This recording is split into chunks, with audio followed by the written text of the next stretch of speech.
जय हिंद मेरे प्यारे दोस्तों। आज हम पढ़ेंगे काइंड्स ऑफ सेंटेंस। अगले वीडियो में बताया गया था कि पार्ट ऑफ सेंटेंस सेंटेंस के कई भाग होते हैं। अगले वीडियो में बताया गया था। आज पढ़ा जाएगा काइंड्स ऑफ सेंटेंस, सेंटेंस के प्रकार। सेंटेंस कितने प्रकार के होते हैं? तो 5 टाइप्स ऑफ सेंटेंस। सेंटेंस 5 प्रकार के होते हैं। सेंटेंस कितने प्रकार के होते हैं? 5 प्रकार के होते हैं। सेंटेंस को हिंदी में वाक्य कहा जाता है और वाक्य 5 प्रकार का होता है। सबसे पहला प्रकार देखा जाएगा तो पहले प्रकार को असर्टिव सेंटेंस कहा जाता है। असर्टिव सेंटेंस, असर्टिव सेंटेंस को हम हिंदी में कहेंगे विधि सूचक वाक्य। विधि सूचक वाक्य। और आज हम जानेंगे कि विधि सूचक वाक्य होता क्या है।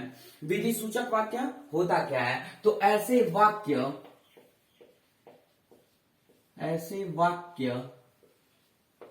जिसमें साधारणतः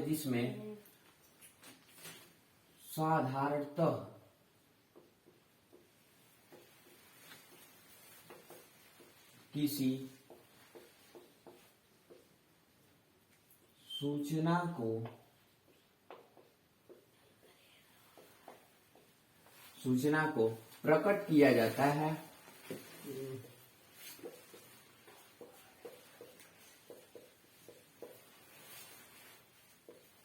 प्रकट किया जाता है।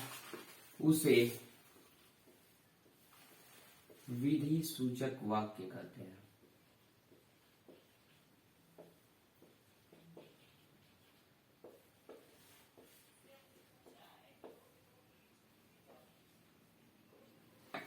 ऐसे वाक्य जिसमें साधारणतः किसी सूचना को प्रकट किया जाता है उसे हम विधि सूचक वाक्य कहते हैं। साधारणतः का मतलब एकदम सिंपल ही रूप से देखा जाए तो एकदम सिंपल इसमें एकदम सिंपल घटना प्रकट होगा। और जो एकदम सिंपल घटना प्रकट होती है उसी को हम असर्टिव सेंटेंस कहते हैं। एग्जाम्पल देखा जाए, एग्जाम्पल में कह सकते हैं कि दिस इज ए पेन या ही इज ए बॉय। ठीक, कुछ भी एकदम साधारणतः घटना को हम प्रकट कर सकते हैं। दिस माने है, इज माने है, ए माने एक, पेन माने पेन। यह एक क्या है? पेन है। या यह एक कलम है। ही माने वह, इज माने है, ए माने एक, बॉय माने लड़का। एकदम सिंपल बोला जा रहा है। एकदम साधारणतः घटना को प्रकट किया जा रहा है कि वह एक लड़का है, यह एक पेन है। ठीक, तो जो साधारणतः घटना प्रकट होगी या साधारणतः किसी सूचना को प्रकट किया जाएगा उसी को हम असर्टिव सेंटेंस कहते हैं। आगे देखा जाए तो असर्टिव सेंटेंस के 2 भाग होते हैं। असर्टिव सेंटेंस के कई भाग होते हैं? 2 भाग, यानी 2 टाइप होते हैं असर्टिव सेंटेंस के। पहले वाले टाइप को हम कहते हैं, असर्टिव सेंटेंस के जो पहला टाइप होता है उसी हम कहते हैं अफर्मेटिव। पहले वाले टाइप को हम कहेंगे अफर्मेटिव सेंटेंस।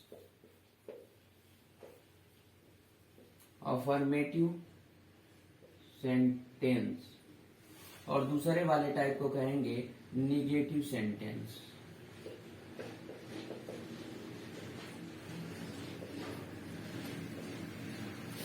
पहले वाले टाइप को कहेंगे अफर्मेटिव सेंटेंस, दूसरे वाले टाइप को कहेंगे निगेटिव सेंटेंस। और अफर्मेटिव सेंटेंस को हिंदी में हम कहते हैं स्वीकारात्मक वाक्य।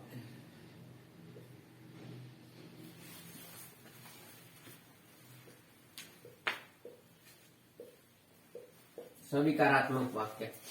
अफर्मेटिव सेंटेंस को हिंदी में कहेंगे स्वीकारात्मक वाक्य या फिर कह सकते हैं साधारण वाक्य।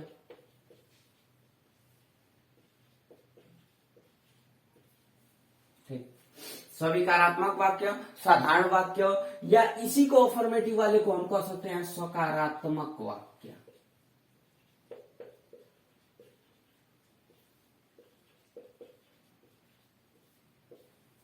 जब भी कहेगा सविकारात्मक वाक्य तो अफर्मेटिव सेंटेंस, जब कहेगा साधारण वाक्य तो अफर्मेटिव सेंटेंस, और जब कहेगा सकारात्मक वाक्य तब भी उसी का नाम होगा अफर्मेटिव सेंटेंस। इसमें कोई कंफ्यूजन न रहे। चाहे सकारात्मक की बात करें तब भी अफर्मेटिव, सविकारात्मक की बात करें तब भी अफर्मेटिव, और साधारण की बात करें तब भी अफर्मेटिव, यानी तीनों का जो मीन है वो एक ही होगा।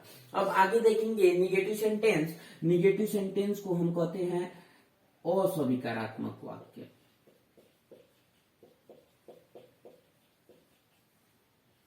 अस्वीकारात्मक वाक्य। और दूसरे मतलब अस्वीकारात्मक कहते हैं, और निगेटिव सेंटेंस को ही हम नकारात्मक वाक्य भी कहते हैं। नकारात्मक वाक्य,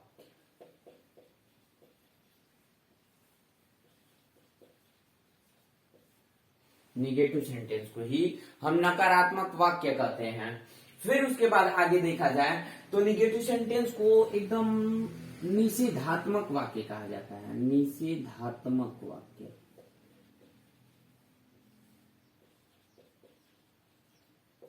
निषेधात्मक वाक्य कहा जाता है। यानी निगेटिव सेंटेंस को अस्वीकारात्मक वाक्य कह सकते हैं, या उसी को हम नकारात्मक वाक्य कह सकते हैं, या निगेटिव सेंटेंस को ही निषेधात्मक वाक्य कह सकते हैं। और फिर इसके आगे देखा जाएगा कि अफर्मेटिव सेंटेंस होता क्या है। अफर्मेटिव सेंटेंस होता क्या है, यानी स्वीकारात्मक वाक्य किसे कहते हैं। आगे देखा जाएगा कि स्वीकारात्मक वाक्य किसे कहते हैं।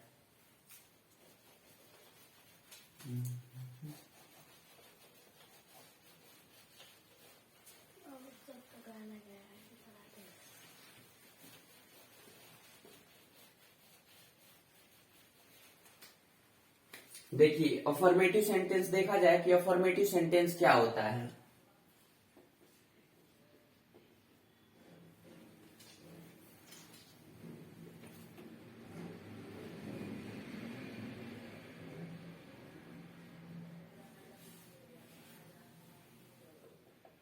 ठीक, अफर्मेटिव सेंटेंस डेफिनेशन देखा जाए तो ऐसे वाक्य जिनसे किसी कार्य का होना पाया जाता है। ऐसे वाक्य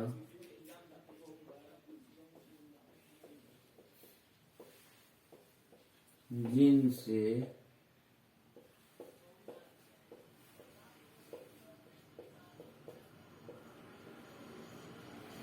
किसी कार्य का होना पाया जाता है।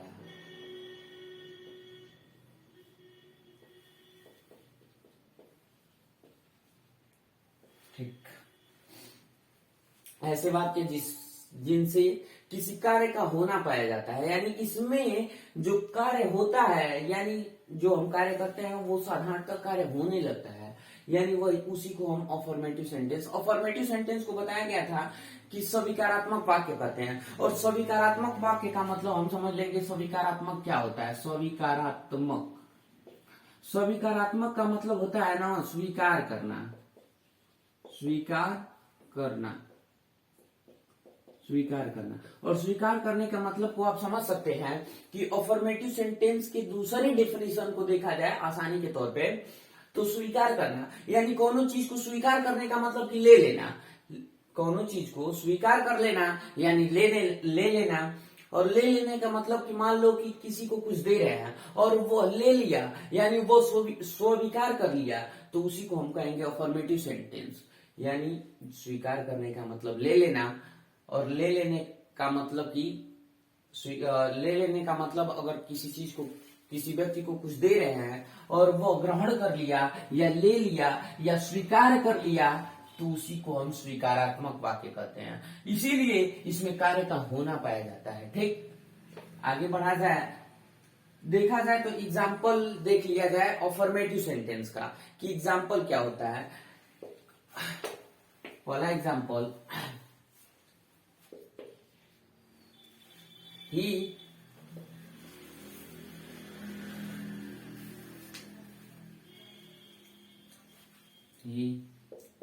takes a pen। ठीक, he takes a pen, ही माने वर्ड टेक्स ए पेन मतलब एक पेन लेता है। ठीक, निगेटिव सेंटेंस देख लिया जाए कि निगेटिव सेंटेंस क्या होता है। ठीक, निगेटिव सेंटेंस को बताया गया था कि निगेटिव सेंटेंस को हम कहते हैं नकारात्मक वाक्य या अस्वीकारात्मक वाक्य या कह सकते हैं निषेधात्मक वाक्य। और निषेधात्मक वाक्य क्या होता है? अस्वीकारात्मक का मतलब स्वीकार कर लेना, और अस्वीकारात्मक का मतलब कि न स्वीकार करना। ठीक, जैसे में देख लिया जाए ऐसे वाक्य जिसमें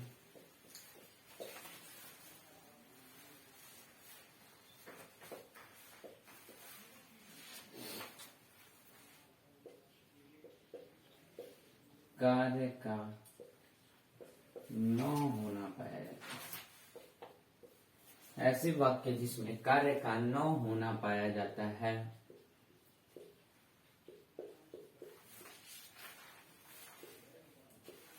ऐसे वाक्य जिसमें कार्य का न होना पाया जाता है उसे हम निगेटिव सेंटेंस कहते हैं या नकारात्मक वाक्य।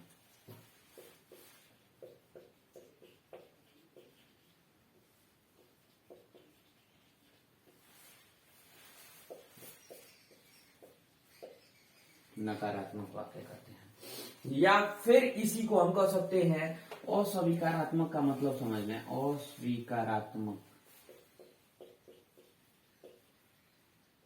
अस्वीकारात्मक यानी इसमें कार्य का होना तो नहीं पाया जाता है, लेकिन अस्वीकारात्मक का मतलब होता है कि नहीं स्वीकार करना, नहीं स्वीकार करना। अस्वीकारात्मक का मतलब नहीं स्वीकार करना, स्वीकार करना। ठीक, यानी इसे शॉर्ट में हम कह सकते हैं कि ऐसे वाक्य जिसमें किसी वस्तु को नहीं स्वीकार किया जाता है, नहीं लिया जाता है या नहीं ग्रहण किया जाता है, उसी को हम अस्वीकारात्मक वाक्य कहते हैं या निगेटिव सेंटेंस कहते हैं या निषेधात्मक वाक्य कहते हैं। या फिर ये कह सकते हैं कि ऐसे वाक्य जिसमें कार्य का न होना पाया जाए, इसमें जब भी कार्य होगा तो न के बराबर होगा, उसमें नहीं आ जाएगा, कार्य में कुछ न कुछ बाधा उत्पन्न होगी, वही निगेटिव सेंटेंस होता है। एग्जाम्पल देखा जाए तो example, the lion is a faithful animal. The lion is a faithful animal. ठीक, निगेटिव सेंटेंस जान लिए।